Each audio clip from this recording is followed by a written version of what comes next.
Good Economics for Hard Times.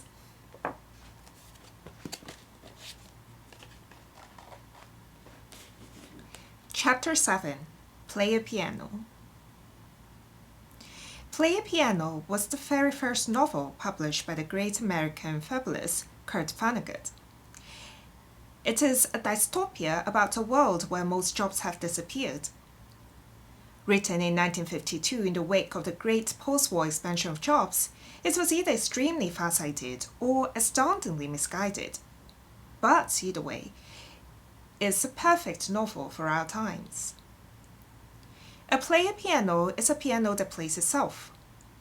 In Vonnegut's world, machines run themselves and people are no longer needed.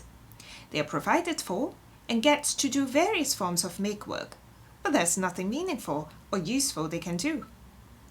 And Mr. Rosewater, a character in the latter 1965 novel by Vonnegut, puts it, the problem is this: how to love people who have no use, or even have them not hate themselves. The interesting sophistication of robots and the progress of artificial intelligence has generated considerable anxiety about what would happen to our societies if only a few people had interesting jobs and everyone else has either no work or had a horrible job. And inequality ballooned as a result. Especially if this happened because of forces largely out of their control. Tech moguls are getting desperate to find ideas to solve the problems their technologies might cause. But we don't need to contemplate the future in order to get a sense of what happens when economic growth leaves behind the majority of a country's citizens. This has already happened in the United States since 1980. One for the Luddites. An increasing number of economists and of those who comment on economics worry that new technologies such as AI, robots, and automation more generally will destroy more jobs than they create, making many workers obsolete and causing the share of GDP that goes to pay wages to dwindle. In fact, these days, growth optimists and labor pessimists are often the same people. They both imagine future growth will be primarily driven by the replacement of human workers by robots. In their book, The Second Machine Age, our MIT colleagues Eric Bryan-Jofson and Andrew McAfee offered a bleak view of the impact of digitalization on the future of employment in the United States.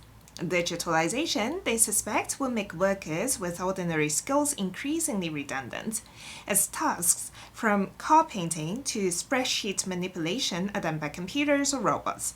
Highly educated workers who are adaptable and can program and install robots will become more and more valuable. But other workers who can be replaced will find themselves without jobs unless they accept extremely low salaries. In this view, artificial intelligence will be the final nail in the coffin of these ordinary workers. In the first IT revolution, as David Alter shown, jobs involving routine, repetitive tasks were the ones that went. Jobs that require quick judgment and initiative stay put. The number of typists and assembly line workers diminished. But executive assistants and burger flippers kept their jobs. This time, many say, it is different. Artificial intelligence means machines can learn as they go and are therefore able to carry out increasingly long routine tasks, such as playing Go or folding laundry. In June 2018, a restaurant offering robot-made burgers opened in San Francisco. Humans are still taking the orders and cooking the sauces, but the robots cook the gourmet burgers, such as the Tanami burger, smoked oyster aioli, shiitake mushroom sauce, black pepper and salt, pickles, onions, butter lettuce, designed by Chef 2, Top Chef Season 15. In 5 minutes and for $6. As the sister Annie Duflo, the CEO of a large NGO, does not have a human assistant. She relies exclusively on an AI-powered assistant named Finn. Finn books her hotels and her plane tickets, manages her calendar, and takes care of her travel reimbursements. and he is, sadly, much happier with Finn than she was with her human assistants. She pays him or her or it much less and gets much more reliable service. To be sure, there are some humans behind Finn, but fewer and fewer, and the business model is clearly to move away from them. The AI revolution is thus poised to hit people across a wide spectrum of jobs. Accountants, mortgage originators, management consultants, financial planners, paralegals, and sport journalists are already competing with some form of artificial intelligence, or if not, will soon. Cynics might say it is precisely because these more high-end jobs are on the line that we are finally talking about this. And they may be right. But AI will also hurt shelf stackers, office cleaners, restaurant workers, and taxi drivers. Based on the tasks they perform, a McKinsey report concludes that 45% of US jobs are at risk of being automated. And OECD estimates that 46% of the workers in the OECD countries are in occupations at high risk of either being replaced or fundamentally transformed. Of course, what this calculation misses is that as some task gets optimized and the need for humans gets relieved, people can put to work elsewhere.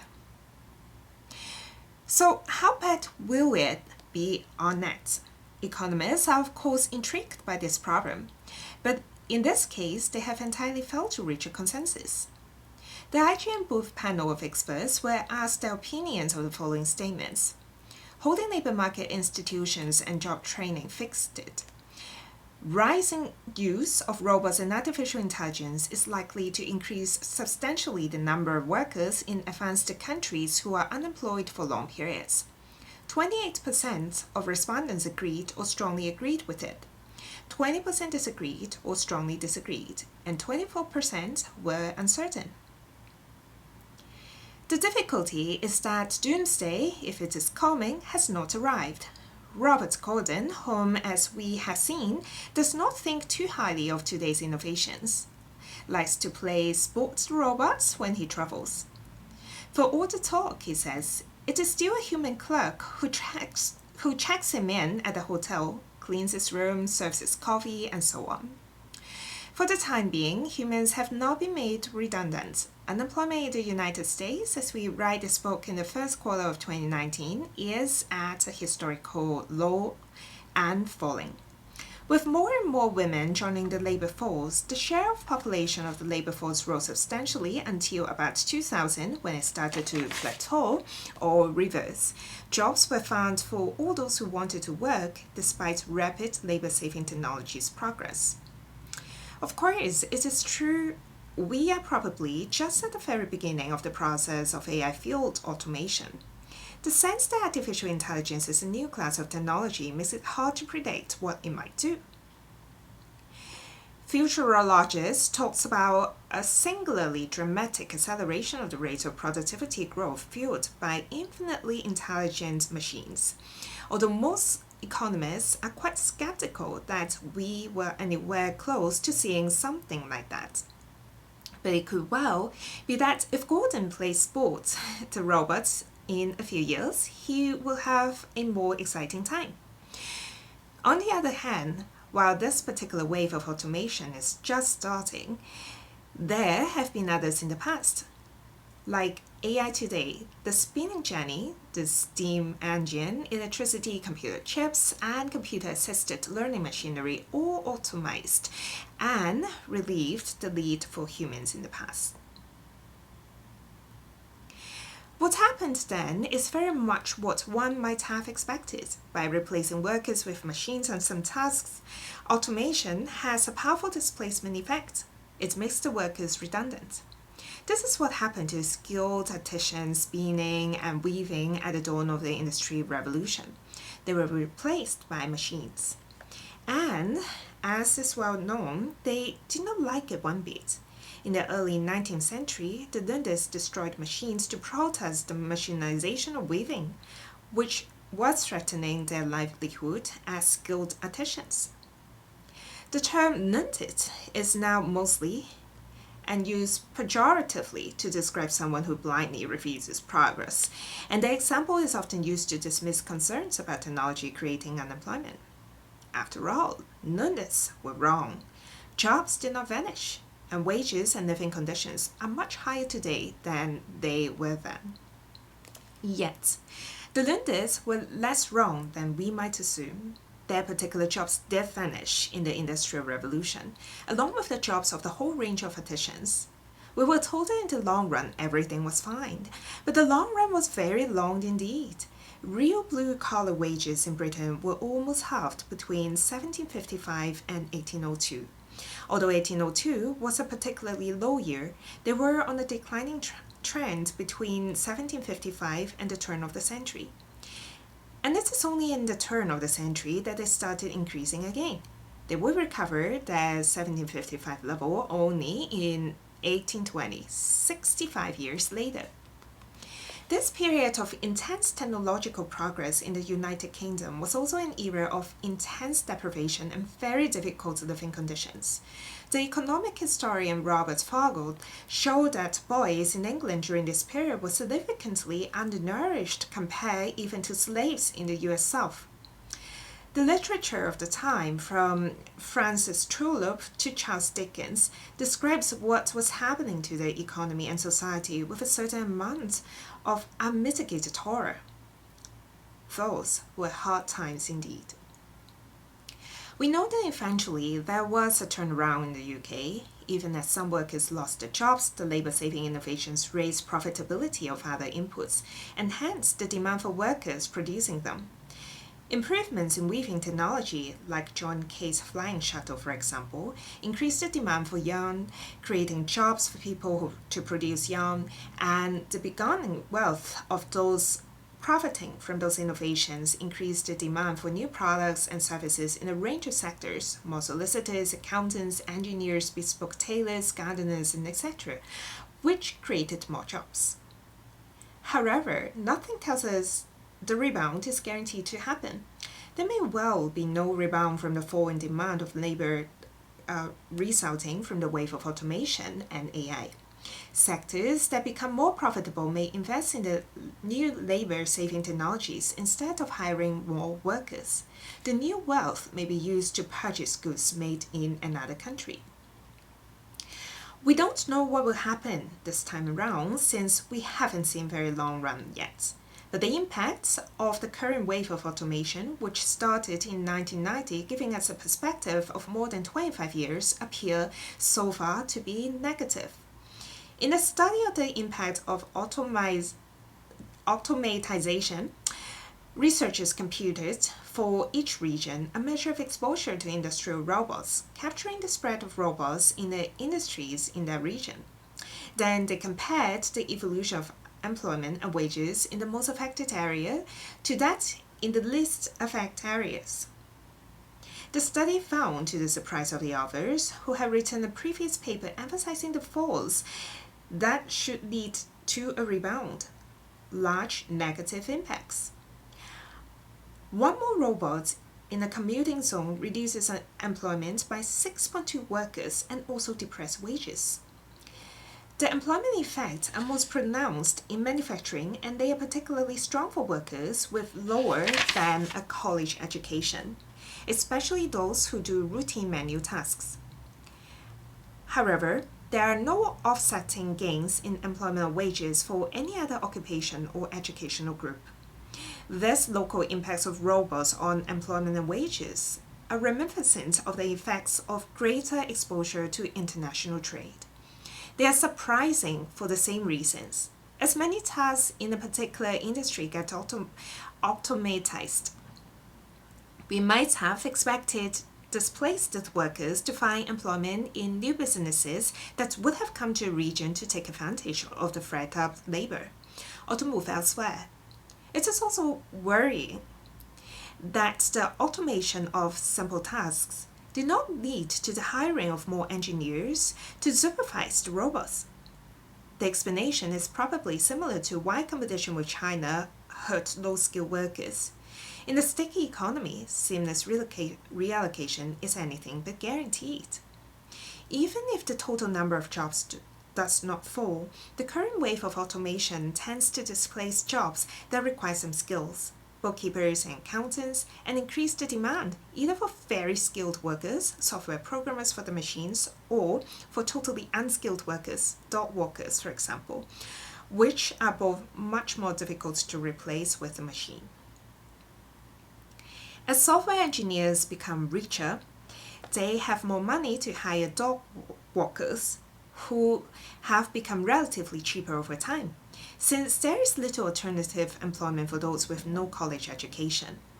Even if people remain employed, this leads to an increase in inequality, with higher wages at the top and everyone else pushed to jobs requiring no specific skills, jobs where wages and working conditions can be really bad. This accentuates a trend that has taken place since the 1980s.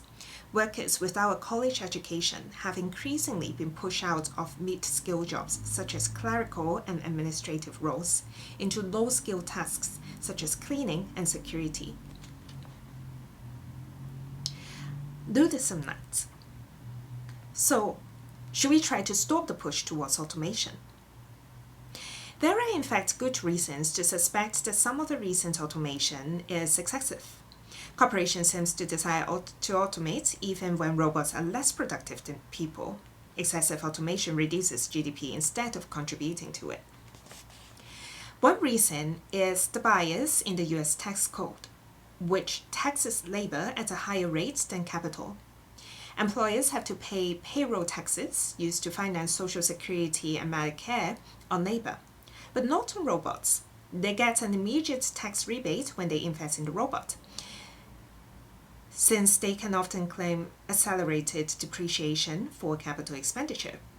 And if they finance it with a loan, they also get to deduct the interest from their earnings. This tax advantage gives employers an incentive to automate, even if it would otherwise cost less to keep the workers. Moreover, even without subsidies from the tax code, the manufacturers in the labor market might take managers' dream of factories without workers. Robots don't demand maternity leave or protest a wage cut in the recession. It is probably not an accident that automation in the retail sector, such as automatic checkout lines, started first in Europe, where the labor unions are stronger. The increase in industry concentration and monopolies could also reinforce this tendency. A monopolist doesn't fear competition. It has no reason to constantly reinvent what it is offering to its customers. Therefore, the monopolist will tend to focus more on cost-cutting innovations, which will increase its profit margins. In contrast, a competitive firm might go for moonshots to try to take over the market. Now, it is true that even if a business adopts a highly productive new technology that displaces labor, the increase in productivity also creates new resources that could be deployed to find new uses for freed labor. The technologies most dangerous for the workers are what some researchers have described as social automation technologies. They are just productive enough to be adopted given the distortion in the tax code and displaced workers, but not productive enough to raise overall productivity. Unfortunately, notwithstanding the grandiose talk about singularities, the bulk of R&D resources these days is directed towards machine learning and other big data methods designed to automate existing tasks, rather than the invention of new products that would create new roles for the workers and hence new jobs. This may make economic sense for the companies, given the financial gains in replacing workers with robots. But it distracts researchers and engineers from working on the truly path-breaking innovations. For example, inventing new software or hardware health workers could use to assist patients in doing their rehabilitation therapy at home after surgery rather than in the hospital could potentially save insurance companies lots of money, improve well-being, and create new jobs. But the bulk of the automation efforts today in insurance firms goes towards searching for algorithms that automate the approval of insurance claims. This saves money but destroys jobs. This emphasis on the automation of existing jobs increases the potential for the current wave of innovation to be very damaging for workers. That unregulated automation could be bad for workers is also the instinct of most Americans on the right and on the left. One place, remarkably, where Republicans and Democrats polled respondents agreed in their opposition to letting companies decide how much to automate. 85% of Americans would support limiting automation to dangerous and dirty jobs, with no difference between Democrats and Republicans. Even when the question is posed to a more politically pointed way, asking whether there should be limits on the number of jobs businesses can replace with machines, even if they are better and cheaper than humans. 58% of Americans, including half of Republicans, say yes. This specific force of automation is exacerbating what is already a concern. When a worker is fired, the firm is done with him, but society inherits the liability of his continued well-being. Society does not want him to starve or his family to be homeless. It wants him to find another job he likes. We fear his anger, especially if it leads to a fault for the many lurking extremists in today's world, whereas the firm does not have to pay for the retraining, the welfare payments, or the social costs of the anger. This kind of argument has traditionally been used to justify making it difficult to fire workers. Some labor laws, like India's, make it virtually impossible to fire anyone in larger firms. Others, like the French laws, make it difficult and uncertain. The worker can appeal and possibly be reinstated with back pay. The problem with such firing costs is that they can make life very difficult for a manager faced with a non-performing worker or an urgent need to do downsizing in order to survive. As a result, firing costs may discourage hiring in the first place, which would exacerbate unemployment. The alternative to restricting firing or banning the use of robots in some sectors is a tax on robots, large enough to prevent them from being deployed unless the productivity gains are sufficiently high. This is now the subject of a serious discussion. Bill Gates has recommended it.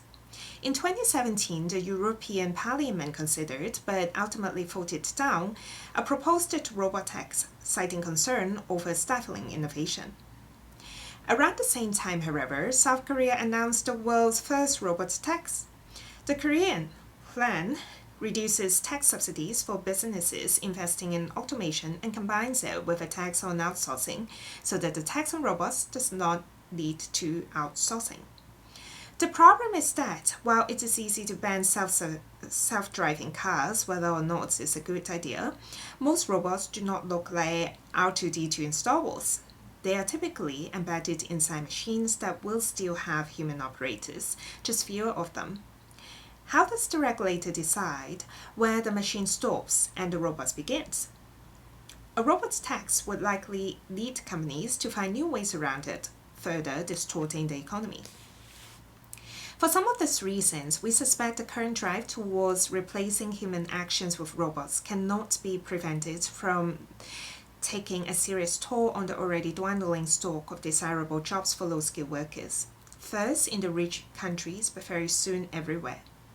This will add to a greater or lesser extent towards the China shock and the other changes described in previous chapters have done to the working class in much of the developed world. It could lead to a rise in unemployment or a manipulation of poorly paid, unstable jobs. This perspective deeply worries the elites who feel responsible for and also threatened by the state of affairs. This is why the idea of a universal basic income has become so popular in Silicon Valley. Most tend to think, however, that robot-induced despair will become a problem in the future, after technologies have improved even further. But the problem of high and rising inequality has already been staring us in the face of many countries, nowhere more so than the United States. The last 30 years of the US history should convince us that the evolution of inequality is not the byproduct of technological changes we do not control. It is the result of policy decisions. Self-inflicted damage. By the 1980s, not only were the United States and the United Kingdom experiencing lower growth than they were accustomed to, but they also felt continental Europe and Japan catching up. Growth became a matter of national pride. It was important not just to grow, but to win the race with the other rich countries. After decades of fast growth, national pride was defined by the size of GDP and its continuous expansion.